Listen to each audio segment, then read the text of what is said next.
YouTube. Hi, and you can see my dog right here, right? You see him? You see him?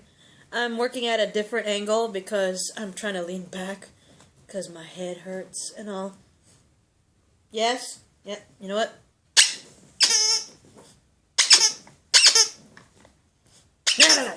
But anyway, sorry, that looks so cool in the camera view. But anyway, this is my reaction rant to The Flash, Season 2, Episode 13, titled, this is the cool part, it's titled Welcome to Earth-2. And obviously it means some of our lovely little heroes are going to Earth-2. Earth-2. World of Jay Garrick. But anyway, let's get to it. This is the sad part because, this whole week, I've been, missing a whole bunch of DC shows, mainly because I was literally not home and in access with a TV to the actual channels. I was able to catch Supergirl on Monday, but for The Flash, I was only able to catch maybe the ending, because by the time I got home, The Flash was already ending on Tuesday, and I was not at home at all in time to watch Arrow, because Arrow starts at 8, and by the time I got home, it was already 9 something. And then on Thursday, I also was out because Thursday night, I watched Deadpool. Deadpool comes out, well, literally today. If you think about it, it comes out today, but of course they have the whole, well, where I am from, they have the whole night before showings of the actual movie, so that one was on me. But Wednesday I was out, and that was strictly family, and also Tuesday as well, so I missed majority of Flash. I missed Arrow completely, and I missed Legend of Tomorrow. So let's get into The Flash, the one I watched at least a good chunk of it. I also, like I said previously, what you call it? When I do miss the shows, or at least a good chunk of it, or completely, I do have the app, so I literally binge watched all of Arrow, because I missed all of Arrow, and I binge watched all of Legend of Tomorrow, because I also missed all of that. And whatever I missed on Flash, I watched that. But anyway, I'm caught up, so let's do this! Anyway, basically, it starts off with, before going to Earth-2, Barry actually closes every single one of the breaches except for one, which is the one that's inside Star Labs. So, all the breaches that are outside Star Labs have been closed by Barry, so Zoom has no other way to travel between the Earths. And so there's only one breach left, and it's the one literally inside Star Labs. And using that last breach in Star Labs, Barry and Cisco accompany Wells to Earth-2. And during that whole thing, there's this surge of energy that happens when they go through, and it pretty much destabilizes the breach to the point where the machine that they use to stabilize the breach pretty much breaks. And, yeah, Caitlin almost got flattened by the machine, by the way. It was, hella crazy.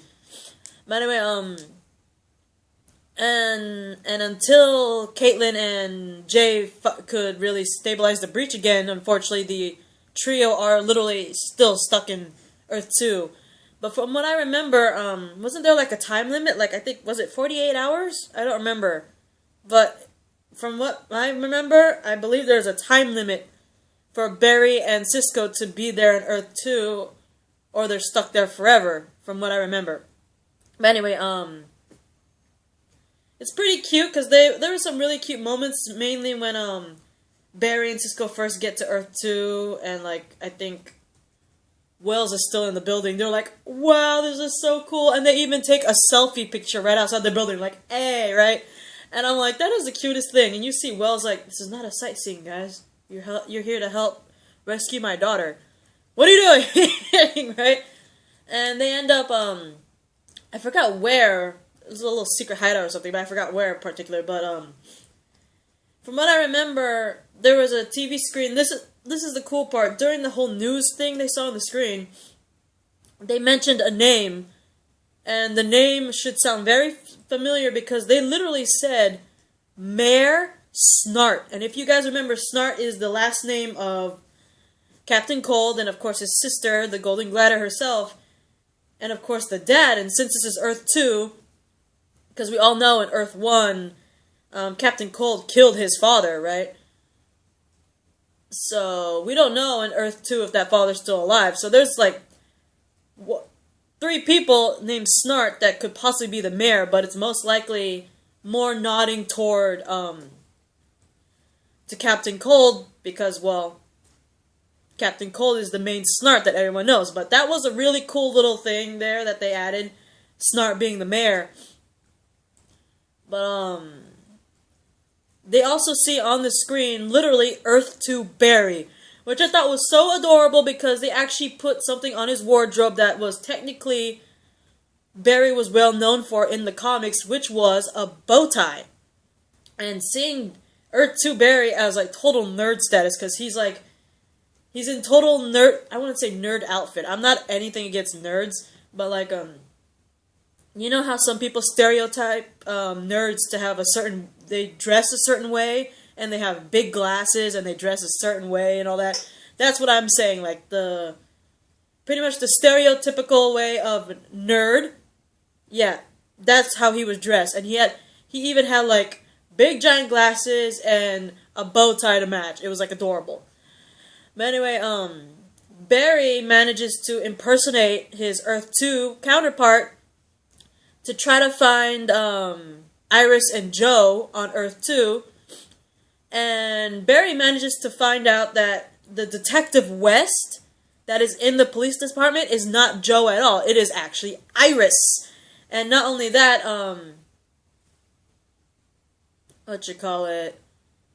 there was another familiar face there. I don't remember his real name at the moment, but if you guys remember, sorry, I thought I heard something.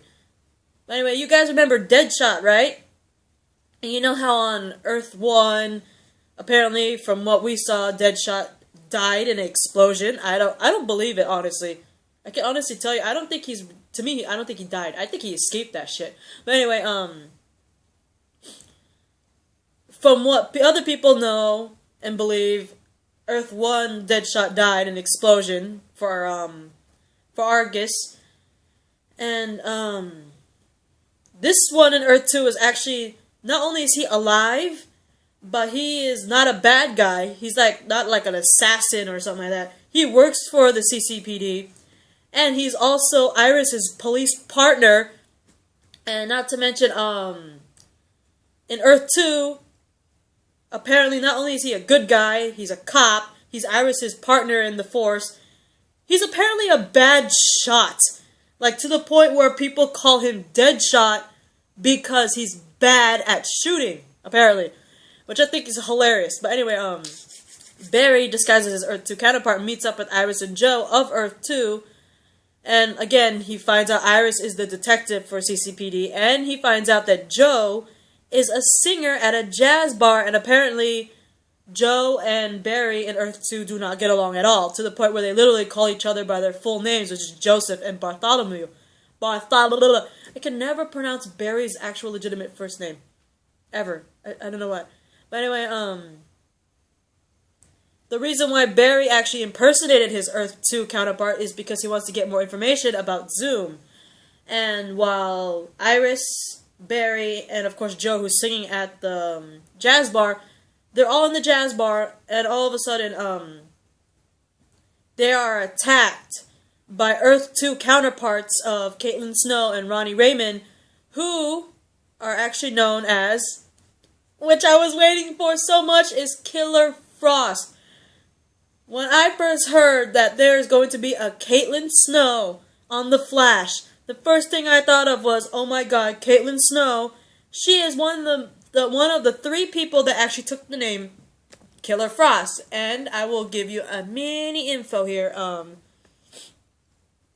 Hang on. Killer Frost. Blah, blah, blah, blah. Son of a...